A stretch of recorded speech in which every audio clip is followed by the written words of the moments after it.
Hello everyone, in this video I will show you how to log into Fairway Independent Mortgage account. Just go to Google, look for Fairway Independent and you will get this option of official website Fairway Independent Mortgage Corp. Click on it.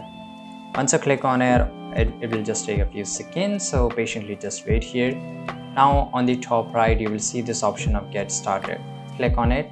Now sometimes it will ask you that how we can help you, so here you have to select any one of the option, right? That is a refinance your home or purchase a home, right? So I will just click on, right, and I will just select some of this option, right? So once you have completed this, this options here, you will get this information that you have to fill it above, right? So this is your first name, last name, and your email address, zip code, and your password, and just go and click on submit, right? So this is the only thing which you can do here, and to be honest there's no actually direct information on how to log in into your Fairway Independent Mortgage account, right? So the first thing is that you can just go directly from here, or you can also visit the Mr. Cooper website and Mr. Fairway servicing website, right?